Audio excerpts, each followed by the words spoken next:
ओम अज्ञानतिमिरान्धस्य ज्ञानञ्जनशलाकया चक्षुरुन्मिलितं येन तस्मै श्रीगुरुवे नमः। श्रीचैतन्यमनोभीष्टं स्थापितं येन भूतले स्वयं रूपकदा मह्यं ददाति स्वपदान्तिकं। वन्देऽहं श्रीगुरु श्रीयुतपदकमलं श्रीगुरून् वैष्णवाचं। श्रीरूपं साग्रजातं सगणरघुनाथान्वितं तं सजीवं साद्वैतं सावधूतं परिजनसहितं कृष्णचैतन्यदेवं श्रीराधाकृष्णपादान् सगणललिता श्रीविशाखान्विताश्च नित्यानंदम नमस्तुभ्यं प्रेमानंद प्रदायिते कलवकल्मस्य नाशाय जानमे नमः। नमो महावदन्याय कृष्ण प्रेम प्रदायिते कृष्णाय कृष्ण चैतन्य नामिने गौरद्विष नमः। पंचतत्वात्मकं कृष्णं भक्तरूप स्वरूपकं भक्तावतारं भक्ताख्यं नमामि भक्तिशक्तिकं। हे कृष्ण करुणा सिंधु दीनबंधु जगतपते गोपेश गोपिका कांत राधा कांत नमस्तुते तप्त कांचन गौरांगे श्री राधे वृंदावनेश्वरी ब्रजभानुसुते देवी प्रणमामि हरिप्रिये।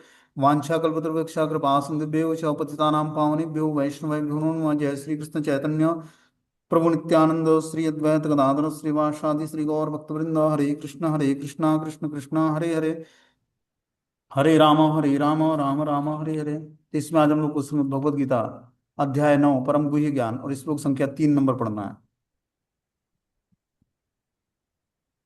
बोलते हैं अश्रद्धाना पुरुषाम धर्मस्यास्य परंतप अप्राप्य मान निवर्तन्ते मृत्यु संसार वर्तमनि। हे परंतप, जो लोग भक्ति में श्रद्धा नहीं रखते वे मुझे प्राप्त नहीं कर पाते हैं, अतः वे इस भौतिक जगत में जन्म मृत्यु के मार्ग पर वापस आते रहते हैं। तो भगवान को प्राप्त करने के लिए पहले हमारे अंदर भक्ति के प्रति श्रद्धा जागृत करनी पड़ेगी। बोलते हैं परंतप, जो लोग भक्ति में श्रद्धा नहीं रखते वे मुझे प्राप्त नहीं कर पाते हैं। तो भगवान को प्राप्त करना है तो भक्ति में श्रद्धा जागृत करनी पड़ेगी। श्रद्धा साधु संग। श्रद्धा कैसे जागृत होती है? साधु संग से। जब हम भक्तों का संग करते हैं तो हमारे अंदर श्रद्धा जागृत होती है। किसके प्रति? पहले भक्तों के प्रति, फिर भगवान के प्रति।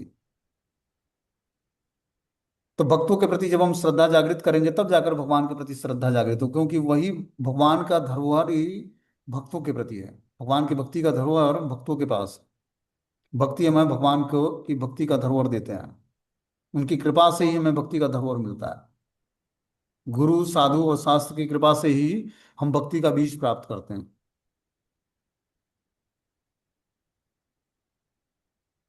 जितनी श्रद्धा हमारी साधुओं में, भक्तों में, गुरु में होगी, शास्त्रों में होगी, उतनी ही मात्रा में भगवान में हमारी श्रद्धा होगी। बोलते हैं कि अतः वे इस भौतिक जगत में जन्म मृत्यु के मार्ग पर वापस आते रहते हैं। तो जो व्यक्ति भक्ति में श्रद्धा नहीं रखेगा वो भगवान को प्राप्त नहीं कर पाएगा और भौतिक जगत में जन्म मृत्यु के मार्ग पर हमेशा आता आता जाता रहेगा। बोलते हैं श्रद्धा विहीन के लिए भक्ति को पाना कठिन है। यही इस श्लोक का तात्पर्य है। श्रद्धा तो भक्तों के संगति से उत्पन्न होती है। जब हम श्रद्धालु भक्त का संग करते हैं तब हमारे अंदर श्रद्धा भक्ति का जागरण होता है। भक्तों के संग में ही श्रद्धा जागृत होती है भगवान के प्रति। महापुरुषों से वैदिक प्रमाणों को सुनकर ही अभागे लोग ईश्वर में श्रद्धा नहीं रखते। वे झिझकते रहते हैं और भगवत भक्ति में दृढ़ नहीं रहते। इस प्रकार कृष्ण भावनामृत की प्रगति में श्रद्धा मुख्य है। चैतन्य चरितामृत में कहा गया कि श्रद्धा तो यह पूर्ण विश्वास है कि परमेश्वर श्री कृष्ण को ही सेवा द्वारा सारी सिद्धि प्राप्त की जा सकती है। कि श्रद्धा शब्दे विश्वास कैल सुदृढ़ निश्चय कृष्ण भक्ति कैल सर्व कर्म कृत। कि श्रद्धा शब्दे विश्वास कैल सुदृढ़ निश्चय। पहले हमारे हृदय में श्रद्धा उत्पन्न होगी, किसके प्रति? भक्तों के प्रति। तब विश्वास उत्पन्न होगा कि, और विश्वास जब उत्पन्न होगा श्रद्धा के साथ विश्वास, तब दृढ़ निश्चय होगा कि कृष्ण भक्ति कैले सर्व कर्म कृत है। कि कृष्ण भक्ति करके हम समस्त कर्मों को से कृत्य हो जाए, संपन्न कर लेंगे हम। और वास्तविकता यही है। तो इसके लिए क्या करना पड़ेगा? श्रद्धा शब्द विश्वास कैले सुदृढ़ निश्चय। श्रद्धा से विश्वास और विश्वास से सुदृढ़ निश्चय उत्पन्न होगा कि कृष्ण भक्ति कैले सर्व कर्म कृत है। कि कृष्ण की भक्ति करने से हमारे समस्त कृत्य संपन्न हो जाए। तो इसलिए हमें श्रद्धा उत्पन्न करनी है। किसके प्रति? भक्तों के प्रति, भगवान के प्रति, शास्त्रों के प्रति, गुरु के प्रति। तब जाकर हम धीरे धीरे भक्ति में दृढ़ हो पाएंगे। और श्रद्धा हमें प्रदर्शित नहीं करनी है सबके सामने कि हम बहुत ही श्रद्धालु हैं, भगवान से हमारा एक अच्छा रिलेशनशिप है। ये सब बेवकूफ़ी है अपनी। अपने हृदय की बातों को, अपने हृदय से भगवान का जो कनेक्शन है, जो भगवान के प्रति श्रद्धा है, वो किसी के सामने उद्घाटित नहीं करना चाहिए, नहीं तो वो समाप्त हो जाएगा वहीं पर। इसीलिए भगवान की जो हमें कृपा मिली, उस कृपा को क्या करना, सजोना है। यही हमने बताया कि भक्ति करना आसान है, लेकिन भक्ति को डाइजेस्ट करना बड़ा मुश्किल है, पचाना मुश्किल है।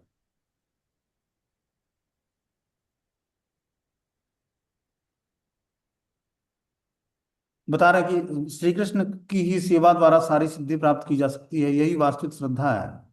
श्रीमद् भागवतम में कहा गया कि यथा तरो मूल निषेचनेनम तृप्यंति तत् स्कंद भुजोपशाखा प्राणोपहाराश्च यथेन्द्रियाणाम तथैव सवाहड़ मच उत्तेज्या। वृक्ष की जड़ को सींचने से उसकी डाली टहनियां और पत्तियां तुष्ट होती हैं, और अमाशय को भोजन देने से शरीर की सारी इंद्रियां तृप्त हो जाती हैं। इसी प्रकार भगवान की दिव्य सेवा करने से सारे देवता और अन्य समस्त जीव स्वतः ही प्रसन्न हो जाते हैं। अतः गीता पढ़ने के बाद मनुष्य को चाहिए कि वह गीता के इस निष्कर्ष को प्राप्त करे कि मनुष्य को अन्य सारे कार्य छोड़कर भगवान कृष्ण की सेवा करनी चाहिए। यदि वह जीवन दर्शन में विश्वस्त हो जाता है तो यही श्रद्धा कहलाती है। क्या एग्जाम्पल देते हैं? वृक्ष की जड़ को सींचने से समस्त टहनियाँ पत्तियां सब तुष्ट हो जाती हैं। अमाशय में भोजन डालने से सारी इंद्रियां तुष्ट हो जाती हैं, तृप्त हो जाती हैं। उसी प्रकार भगवान की दिव्य सेवा करने से सारे देवता और अन्य समस्त जीव स्वतः ही प्रसन्न हो जाते हैं। अतः गीता पढ़ने के बाद मनुष्य को चाहिए कि वह गीता की इस निष्कर्ष को प्राप्त करे कि मनुष्य को अन्य सारे कार्य छोड़कर भगवान कृष्ण की सेवा करनी चाहिए। यही जीवन दर्शन में विश्वस्त हो जाता है तो यही श्रद्धा कहलाती है। किस गीता पढ़ने का उद्देश्य क्या है? कि श्रद्धा उत्पन्न हो जाना भगवान के प्रति।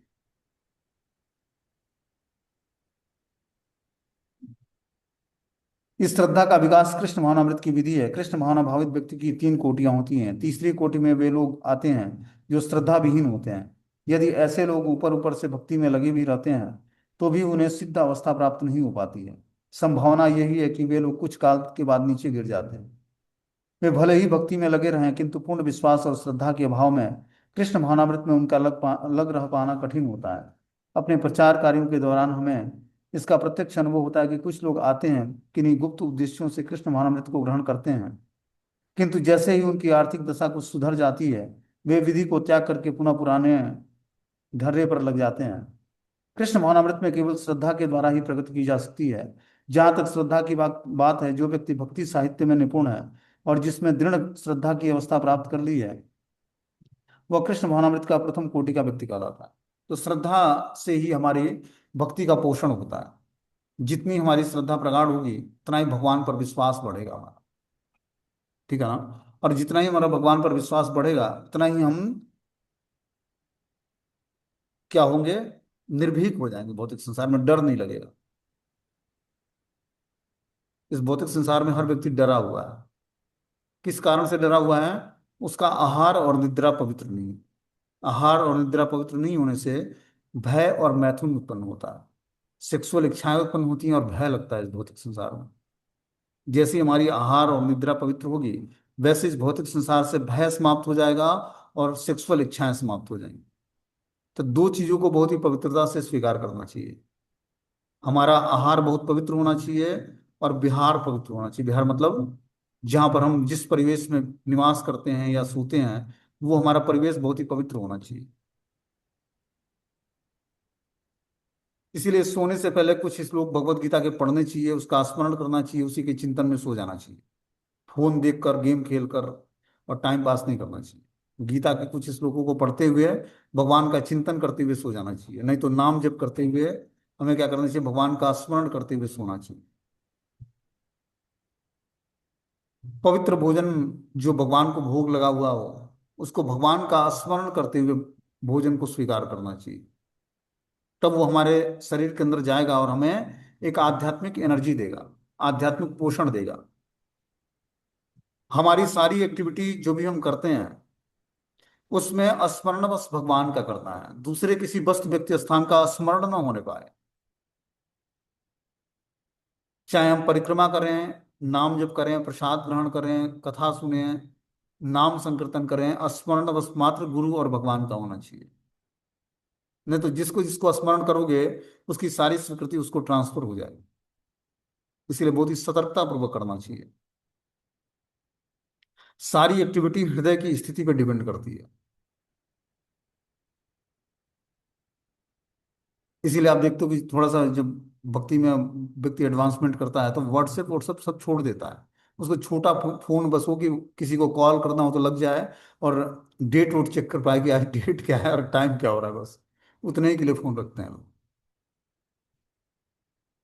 क्योंकि सारी चीजें अनर्थ हैं, इसका सही उपयोग कम है, गलत उपयोग ही ज्यादा है। जितना टाइम हम फोन में व्हाट्सएप चेक करने में, मैसेज भेजने में, फेसबुक और इंस्टाग्राम में लगाते हैं, उतना नाम जब करें तो बहुत जल्दी सिद्ध हो जाएंगे। समझ रहे बात को, टाइम कहाँ है अब। जीवन के 50 साल, 45 साल, 40 साल व्यक्ति के सबके निकल चुके हैं। अब मुश्किल से बचा 30 साल। 30 साल में 50% टाइम तो सोने में निकल जाएगा। उस 50% जो टाइम बचा उसमें खाने पीने, घूमने खेलने, खाने, बातचीत करने में निकल जाएगा। तो भक्ति करने के लिए टाइम कहाँ मिला फिर?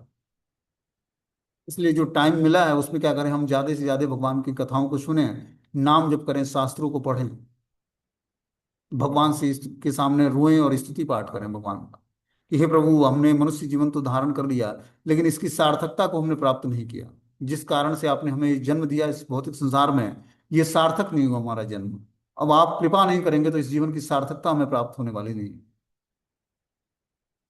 जब तक कृष्ण के सामने रोग नहीं, प्रार्थना नहीं, और हृदय से रो, बनावटी नहीं, मैकेनिकली नहीं, दिखाने के लिए नहीं, लोगों को बताना नहीं कि हम बहुत बड़े भक्त हैं जी। प्रत्यक्ष आमने सामने बात होती है, कहने की बात नहीं है। दिखाना नहीं है, किसी को शो नहीं करना है। भक्ति बहुत ही सटल रूप से अपने हृदय में सजोना है। जैसे किसी को बहुमूल्य हीरा मिल जाए तो वो सबको दिखाता नहीं फिरता है कि हमारे पास डायमंड है जी, आप भी ले लो। क्या करता है, उसको छिपा देता है। उसी तरह जब बहुमूल्य रूपी ये भगवान की भक्ति रूपी धरोहर जब मिल जाए तो इसको छिपा देना है, और खुद रिलीज करना है, इसको आनंद लेना है उससे, और भगवान को आनंद प्रदान करना है। सबको दिखाना नहीं, अरे हम बहुत बड़े भक्त हैं जी, रोज भगवान से आमने सामने बैठ के बातचीत होती है। ये सब सारी चीजें समाप्त हो जाएंगी, जैसे ही आपने बोला सारी सिद्धियां समाप्त हो जाएंगी।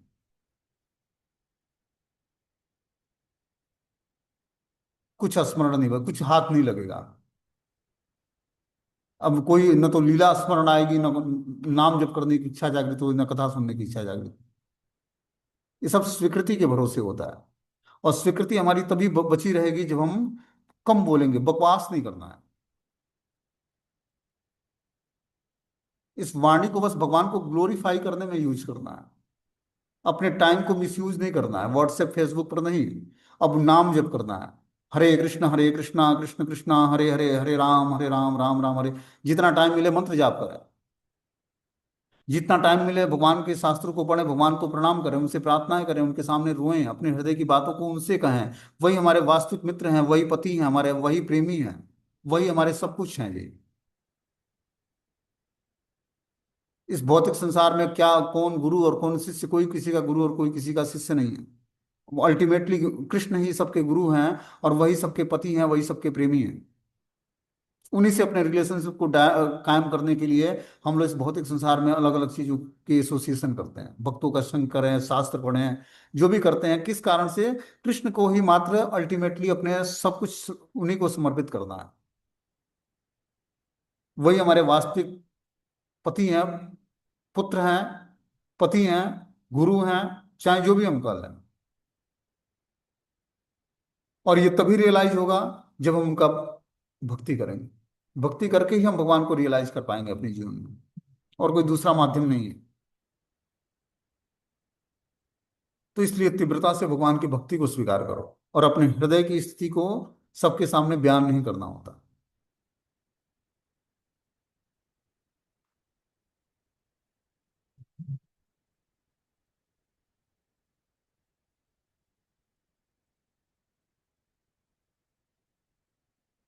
आगे बता रहे कि मया तत्मिदं सर्वं जगत अव्यक्त मूर्ति नाम मत स्थानी सर्वभूतानि न चाहम ते सब स्थिता। यह संपूर्ण जगत मेरे अव्यक्त रूप द्वारा व्याप्त है, समस्त जीव मुझ में है किंतु मैं उनमें नहीं हूँ। अब भगवान क्या बताना चाहते हैं, कि यह संपूर्ण जगत मेरे अव्यक्त रूप द्वारा व्याप्त है। भगवान अव्यक्त रूप में हर जीवात्मा में, हर कण कण में भगवान कृष्ण विराजमान है, लेकिन अव्यक्त रूप में, व्यक्त नहीं होते हैं। समस्त जीव मुझ में है किंतु मैं उनमें नहीं हूँ। भगवान समस्त जीव में वास करते हैं परमात्मा रूप में, अंश रूप में, किंतु मैं उनमें नहीं हूँ। समस्त जीव मुझ में है, भगवान में समस्त जीवात्मा निवास करते हैं, लेकिन बता रहे कि मैं उनमें नहीं हूँ, भगवान उनमें नहीं है। बता रहे हैं भगवान की अनुभूति स्थूल इंद्रियों से नहीं हो सकती है। अपनी स्थूल इंद्रियों से हम भगवान की अनुभूति नहीं कर सकते हैं। कहा गया कि अतः श्री कृष्ण नामादि न भवेत ग्रह इंद्रियम सेवन मुखी ही जीवादो स्वयं स्फुरतदा। भगवान श्री कृष्ण के नाम यश लीलाओं आदि को भौतिक इंद्रियों से नहीं समझा जा सकता है। जो सचमुच निर्देशन में भक्ति में लगा रहता है, उसे ही भगवान का साक्षात्कार हो पाता है। भगवान का साक्षात्कार करने के लिए क्या करना पड़ेगा? समुचित निर्देशन में भक्ति में लगा रहना पड़ेगा। किसी के प्रॉपर गाइडेंस में जब हम भक्ति करने का प्रयास करेंगे, तब हम धीरे धीरे भगवान का साक्षात्कार कर पाएंगे। ब्रह्म संहिता में कहा गया कि प्रेमांजन छुरित भक्ति विलोचने न संतम सदैव हृदय से विलोकयंती। यदि किसी ने भगवान के प्रति दिव्य प्रेमाभिरुचि उत्पन्न कर ली है, तो वह सदैव अपने भीतर तथा बाहर भगवान गोविंद को देख सकता है। इस प्रकार वे सामान्य जनों के लिए दृश्य नहीं है। यहाँ पर कहा गया कि यद्यपि भगवान सर्वव्यापी हैं और सर्वत्र उपस्थित रहते हैं, किंतु वह भौतिक इंद्रियों द्वारा अनुभव गम्य नहीं है। भगवान को रियलाइज करने के लिए हम भौतिक इंद्रियों से भगवान को रियलाइज नहीं करेंगे, कर पाएंगे। भगवान को अनुभूति करने के लिए हमें क्या करना पड़ेगा? अपने इंद्रियों को शुद्ध करना पड़ेगा। और इंद्रियां शुद्ध तभी होंगी जब हम भगवान की भक्ति को स्वीकार करेंगे। इस प्रकार वे सामान्य जनों के लिए दृश्य नहीं है। यहाँ पर कहा गया कि यद्यपि भगवान सर्वव्यापी और सर्वत्र उपस्थित रहते हैं, किंतु वे भौतिक इंद्रियों द्वारा अनुभव गम्य नहीं है। इसका संकेत अव्यक्त मूर्तिनाम शब्द द्वारा हुआ है। भले ही हम उन्हें न देख सकें, किंतु वास्तविकता तो यह है कि उन्हीं पर सब कुछ आश्रित है। तो भगवान पर ही सब कुछ आश्रित है, ये कब हमें रियलाइज होगा? जब हम आश्रय लेंगे भगवान का। आश्रय कैसे लेंगे? भगवान के नाम रूप गुण लीलाओं का स्मरण करके हम भगवान का आश्रय ले पाएंगे। जितनी प्रगाढ़ता से भगवान की भक्ति में हम लगेंगे, हमारा 24 घंटे का एक एक पल बहुत इंपॉर्टेंट है। एक क्षण भी नष्ट नहीं होना चाहिए भगवान का स्मरण। और हमें एक रेगुलेटेड लाइफ स्टाइल जीना पड़ेगा। सोने उठने बैठने का हमारा टाइम बहुत ही फिक्स होना चाहिए। आहार हमारा बहुत ही पवित्र होना चाहिए, रेगुलेटेड होना चाहिए, बहुत ही प्योर होना चाहिए। भक्ति एक दिन का प्रोसेस नहीं है। भक्ति को पूरे जीवन भर मेंटेन करने के लिए हमें आहार और निद्रा को बहुत ही पवित्र और पंक्चुअलिटी के साथ करना पड़ेगा। टाइम बाउंडेशन का ध्यान रखते हुए कि किस टाइम पर हमें सोना है, किस टाइम पर जगना है, किस टाइम पर भोजन करना है। ये हमारा टाइम बहुत ही पंक्चुअल हो, टाइम के प्रति बहुत ही पंक्चुअल होना चाहिए। तब उससे क्या होगा? बॉडी में हमारे एनर्जी बना रहेगा अध्यात्म के लिए। भगवान कहते हैं कि मैं सर्वत्र हूँ और प्रत्येक वस्तु मुझ में है, तो भी मैं पृथक हूँ। यथार्थ राजा किसी सरकार का अध्यक्ष होता है, और सरकार उसकी शक्ति का प्राकट्य होती है। विभिन्न सरकारी विभाग राजा की शक्ति के अतिरिक्त और कुछ नहीं होता, और प्रत्येक विभाग राजा की क्षमता पर निर्भर रहता है। तो भी राजा में यह आशा नहीं की जाती है कि वह प्रत्येक विभाग में स्वयं उपस्थित हो। यह एक मोटा सा उदाहरण है। इसी प्रकार हम जितने स्वरूप देखते हैं, और जितने भी लोक वस्तुएं इस लोक तथा परलोक में विद्यमान हैं, वे सब भगवान की शक्तियों पर आश्रित हैं। सृष्टि की उत्पत्ति भगवान की विभिन्न शक्तियों के विस्तार से होती है। जैसा कि भगवत गीता में कहा गया है, विष्टभ्यामहमिदं कृष्ण।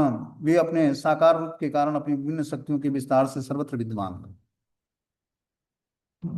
तो भगवान हर जगह हर कण में विराजमान है। ये व्यक्ति रियलाइज तभी करेगा जब वो भगवान को तत्व से जान पाए। और तत्व से जानने के लिए भगवान के नाम रूप गुण लीलाओं का स्मरण करना पड़ेगा, तब हम भगवान को तत्व से जान पाएंगे। आगे बता रहे कि न च मत स्थानी भूतानि पश्यम में योग ऐश्वरम भूत भिन्नम च भूतस्थो मम आत्मा भूत भावनम। तथापि मेरे द्वारा उत्पन्न सारी वस्तुएं मुझ में स्थिर नहीं है। जरा मेरे योग ऐश्वर्य को तो देखो। यद्यपि मैं समस्त जीवों का पालक हूँ और सर्वत्र व्याप्त हूँ, लेकिन मैं इस विराट अभिव्यक्ति का अंश नहीं हूँ, क्योंकि मैं सृष्टि का कारण स्वरूप। तो बता रहे हैं यहाँ पर भगवान की मेरे द्वारा उत्पन्न सारी वस्तुएं मुझ में स्थिर नहीं रहती। भगवान इस भौतिक संसार को प्रकट करते हैं, लेकिन इस वस्तुओं से लिप्त नहीं होते। जरा मेरे योग ऐश्वर्य को देखो। भगवान अपने योग ऐश्वर्य को अर्जुन को दिखाना चाहते हैं। यद्यपि मैं समस्त जीवों का पालक हूँ और सर्वत्र व्याप्त हूँ, लेकिन मैं इस विराट अभिव्यक्ति का अंश नहीं हूँ। भगवान इस पूरे विराट सृष्टि को उत्पन्न करते हैं, पालन करते हैं, संहार करते हैं, सर्वत्र व्याप्त रहते हैं, लेकिन इस विराट जगत के किसी भी वस्तु व्यक्ति स्थान से लिप्त नहीं होते हैं। और मैं सृष्टि का कारण स्वरूप, भगवान इस सृष्टि को करते तो हैं लेकिन इससे लिप्त नहीं होते हैं। हम लोग भी सृष्टि करते हैं, ठीक है ना? क्या कैसी सृष्टि करते हैं?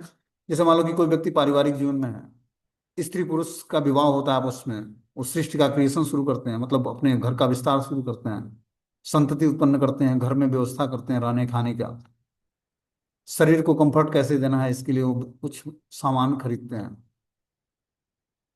लेकिन हर एक वस्तु से वो लिप्त हो जाते हैं, ठीक है ना? बच्चों का परवरिश देते हैं तो बच्चों से लिप्त हो जाते हैं। गाड़ियों को खरीदते हैं तो गाड़ी पे कहीं खरोच ना लगे, कहीं एक्सीडेंट ना हो, कहीं टच ना हो, जैसे लगता है कि प्राण निकल गया। गाड़ी कहीं टच हो गई तो जैसे लगा कि हृदय से प्राण ही निकल गया। या फ्रिज है, वॉशिंग मशीन है, कूलर है, खराब हो जाए तो जैसा लगता है कि क्या घर में मातम छा गया है। ऐसा अटैचमेंट निर्जीव वस्तुओं से है जीवात्मा का। जो निर्जीव वस्तुएं हैं जिनको हम इलेक्ट्रिसिटी या से टच करते हैं तो फिर वो कूलिंग देता है या हीट देता है या ठंडा देता है, जो भी देता है, उन वस्तुओं से ऐसी आसक्ति है कि उसके बिना लगता है कि अब जीवन ही रुक गया। अजी सुनते हो 4 दिन से कूलर खराब है, गर्मी हो रही है, फ्रिज खराब है, ठंडे पानी नहीं मिल रहा। क्या है, आसक्ति इतनी है कि उसके बिना जीवन अधूरा लगने लगता है।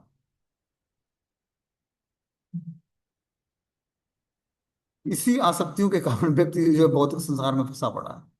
इस शरीर को जो पांच पंच तत्वों से बना हुआ इस भौतिक शरीर है, इसको इतना कंफर्टेबल हम कंडीशनिंग बना देते हैं कि जैसा लगता है कि कुछ वस्तुएं न रहे तो हमारा जीवन ही नहीं रहेगा। और ये शरीर बना किस लिए है? इसको एनर्जेटिक बना, जितना ही इसको तपस्या में डालोगे उतना ही इसके अंदर आध्यात्मिक ऊर्जा उत्पन्न होगी। जितना ही इसको तपाओगे उतना ही ये निखर के सामने आएगा, ये भक्ति के लिए अनुकूल वातावरण क्रिएट करेगा। इसीलिए सृष्टि में जो भी वस्तु हमें भगवान के द्वारा मुफ्त रूप में प्राप्त है, उस वस्तुओं का उतना ही उपयोग करना है जितने की हमें आवश्यकता है। चाहे वो जल हो, वायु हो, स्पेस हो, जगह, जगह भी उतना ही यूज करना है जितने की आवश्यकता है। हम भोगेंगे तो वो हमें छोड़ेगा नहीं, प्रकृति हमें छोड़ेगा नहीं। और प्रकृति के जब तक हम इस चंगुल से बाहर नहीं निकलेंगे तब तक भगवान के दास कैसे बनेंगे? इन्हीं का ऋण चुकाने में हमारा सारा महामंत्र चला जाएगा। जो हम जाप करते हैं किसी तरह घिस पीट कर 16 माला, तो इन्हीं सब सुविधाओं को लेने में चला जाए। इनकम में 10 रुपया, खर्चा है 50 रुपया, तो कहाँ से प्रोग्रेस होगा? इसीलिए गृहस्थ आश्रम में रहने वाले व्यक्ति का प्रोग्रेस नहीं होता आध्यात्मिक जीवन में। स्वेच्छा से इन सारी सुविधाओं को छोड़ देना पड़ेगा और दिव्य तपस्या को, शरीर को तपस्या में डालना पड़ेगा। इस शरीर में बीमारियां ही नहीं लगेंगी। जैसे जैसे इसको कंडीशनिंग बनाने जाते हो, बाहर का टेम्परेचर 50 डिग्री और रूम का टेम्परेचर डिग्री 16 डिग्री, कोई माँ बाहर बहुत गर्मी है जी, बहुत ठंडी है, बहुत बरसात है, क्या है, शरीर को ऐसा बना दो कि वो सहने की क्षमता आ जाए उसके अंदर,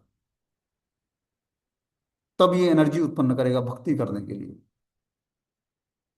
भगवान हम क्या बोलते हैं कि मात्रा स्पर्शास्तु कौन्तेय शीतोष्णा सुख दुखदा आगमा पाहिनो नित्या तांतित्यक्ष भारत। कि सुख दुख, जिस तरह सर्दी और गर्मी आता है उस तरह सुख और दुख आते हैं मनुष्य के जीवन में। ये अर्जुन, इसको सहना सीख लो। जैसे सर्दी के बाद गर्मी और गर्मी के बाद सर्दी आती है, उसी तरह सुख और दुख आते हैं। बहुत ही कठिन रास्ता है अध्यात्म का। अभी भगवान ने सब कुछ सुविधाएं दी हैं और हम उस सुविधाओं के बीच में भक्ति करने का प्रयास कर रहे हैं। भगवान उन सुविधाओं को छीन कर हमसे भक्ति कराएं, उससे पहले उन सुविधाओं को हमें स्वेच्छापूर्वक त्याग देना है कि हमें नहीं चाहिए प्रभु आपसे सुविधा। हमें अपनी आहेतु की अप्रतिहता भक्ति दो, हमारे जीवन को सार्थक बनाने का हमें निर्देश दो। क्या ये धन, जन, कविता, सुंदरी सब कुछ लेकर क्या हम भक्ति को कर पाएंगे आपको? हमें जितनी आवश्यकता है उतना ही हमें धन दो, उतना ही जन दो, उतना ही हमें ग्लोरिफिकेशन, मतलब जीवन जीने के लिए हमें इन सब चीजों की आवश्यकता है, लेकिन बहुत ही सूक्ष्म रूप से है, बहुत कम मात्रा में है। आदमी इसी कैलकुलेशन में अपना पूरा जीवन गुजार देता है। कहाँ क्या सेविंग करनी है, कहाँ से निकालना है, कहाँ रखना है, कहाँ छिपाना है, कहाँ बचाना है, किसका किसको देना है, किसको नहीं। इसी में पूरा दिन का कैलकुलेशन हमारा इसी में समाप्त हो जाता। और जो फक्कड़ बाबा है उसके पास कुछ है नहीं, कोई चिंता ही नहीं है।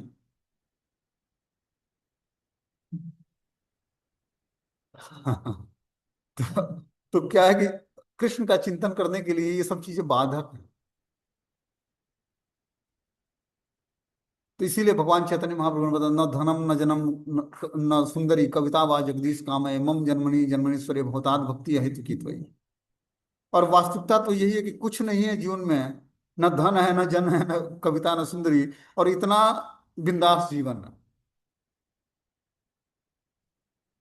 कि कभी किसी का स्मरण ही ना आवे, कि किससे लेना है, किसको देना है, किसका किसका सजोना है और किसका छिपाना है। न तो जन्म आएगा, न मृत्यु आएगा, न व्याधि आएगी, न बीमारी आएगी, न बुढ़ापा, न रोग, कुछ नहीं आएगा। जितना ही है उतना ही हम सजोते हैं, उतना ही रोगग्रस्त होते हैं, उतना ही चिंताओं से उलझते जाते हैं, उतना ही जल्दी बुढ़ापा आ जाता है। इसीलिए क्या करना है, एक परिक्रमा मार्ग पे मैं जा रहा था, तो एक सन्यासी बैठते हैं वो, कहाँ पे, एक आदि शक्ति पीठ है पानी गांव में।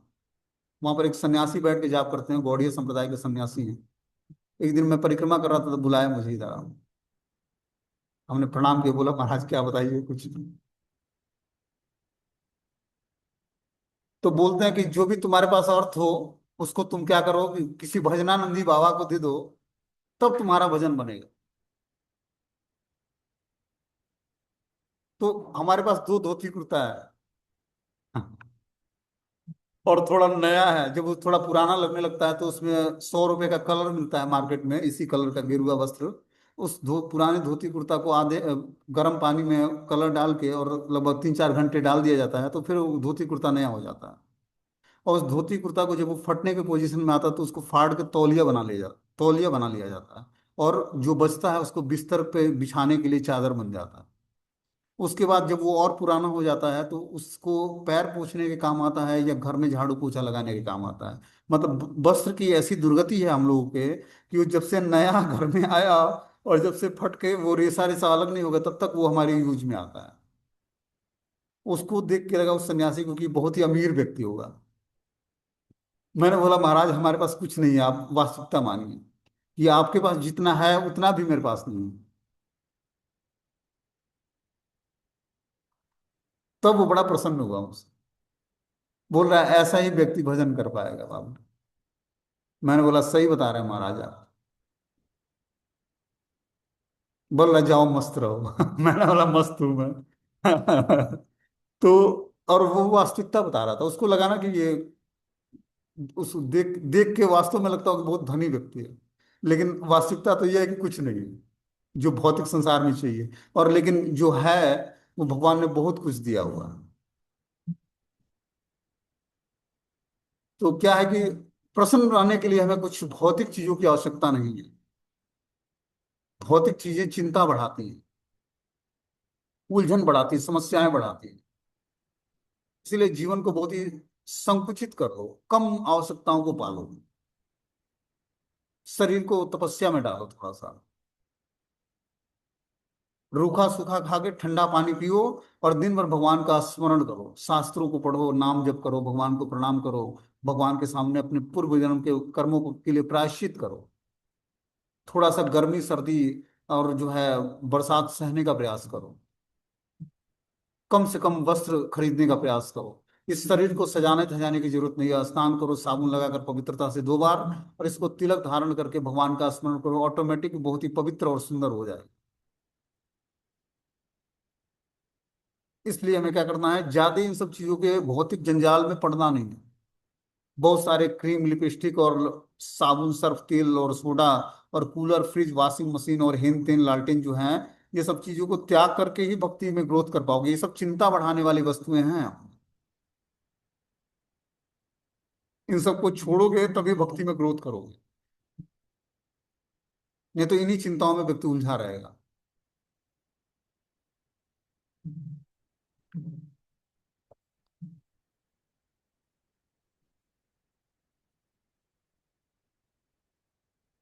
बता रहे हैं कि न तो स्थानी भूतानि पश्चिम में योग ऐश्वरम भूत भिन्नम च भूतस्थो मम आत्मा भूत भावनम। तथापि मेरे द्वारा उत्पन्न सारी वस्तुएं मुझ में स्थिर नहीं है। जरा मेरे योग ऐश्वर्य को देखो। यद्यपि मैं समस्त युगों का पालन करता हूँ और सर्वत्र व्याप्त हूँ, लेकिन मैं इस विराट अभिव्यक्ति का अंश नहीं हूँ, क्योंकि मैं सृष्टि का कारण स्वरूप हूँ।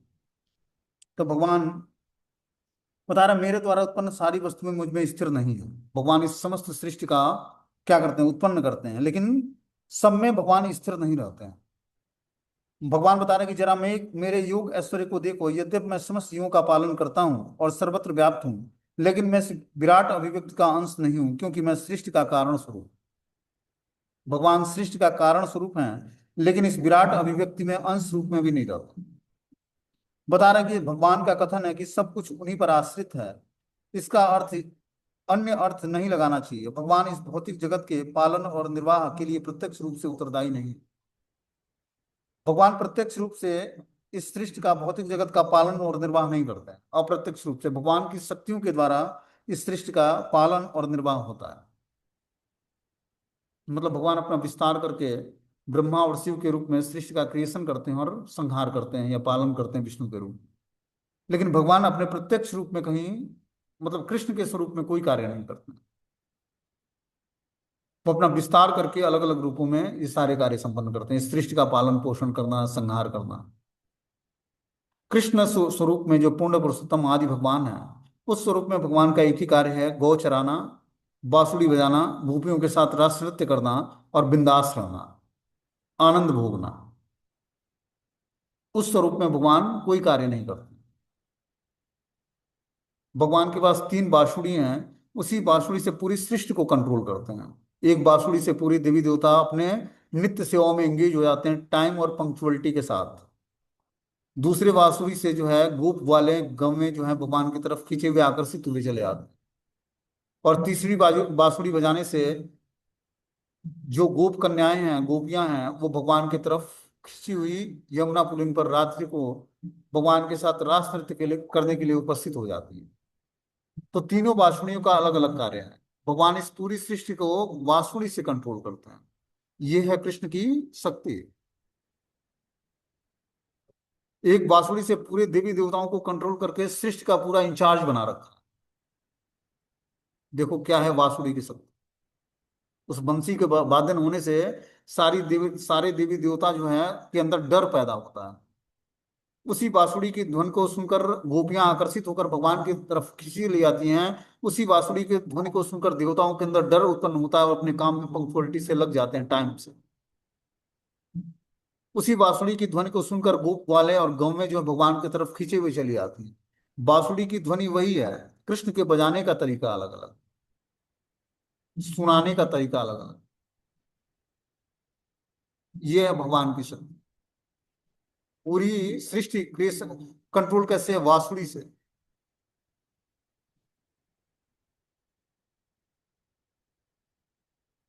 बता रहे हैं कि सब कुछ उन्हीं पर आश्रित है। और इसका अर्थ यह नहीं लगाना चाहिए कि भगवान इस भौतिक जगत के पालक और निर्वाह के लिए प्रत्यक्ष रूप से उत्तरदायी है। प्रत्यक्ष रूप से भगवान कोई कार्य नहीं करता। हमें किसी ऐसे चित्र को मन से नहीं लगाना चाहिए जिसमें कृष्ण इस सृजित ब्रह्मांड को धारण किए हों। उनका कथन है, यद्यपि सारी वस्तुएं उन्हीं पर टिकी हैं, किंतु वे पृथक रहते हैं। सारे लोग अंतरिक्ष में तैर रहे होते हैं और यह अंतरिक्ष परमेश्वर की शक्ति है, किंतु वे अंतरिक्ष से भिन्न है, वे पृथक स्थित हैं। अतः भगवान कहते हैं कि यद्यपि ये सब रचित पदार्थ मेरे अचिंत शक्ति पर टिके हैं, किंतु भगवान के रूप में मैं इनसे पृथक रहता हूँ। यह भगवान का अचिंत ऐश्वर्य, यही भगवान का अचिंत ऐश्वर्य है कि भगवान इस सृष्टि में सारी वस्तु भगवान पर ही टिकी होती है, किंतु वे पृथक रहते हैं। और सारे लोग अंतरिक्ष में तैर रहे होते हैं। यह अंतरिक्ष परमेश्वर की शक्ति शक्ति है, किंतु वे अंतरिक्ष से भिन्न है, वे पृथक स्थित होते हैं।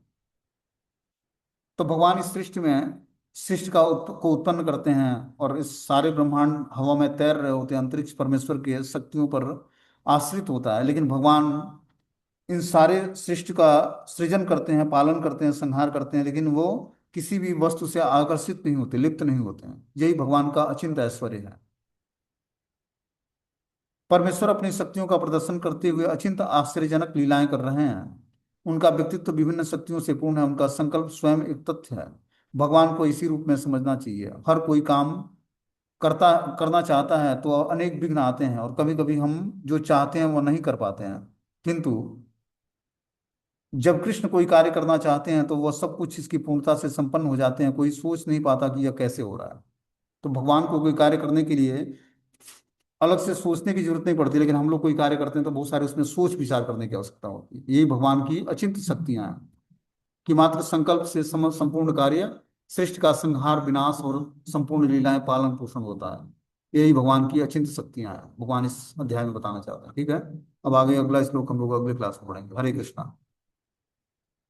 कोई क्वेश्चन है तो एक आध मिनट का मीटिंग क्लोज हो जाएगा, तो आप लोग लिख के भेज सकते हो। ठीक है, हरे कृष्णा।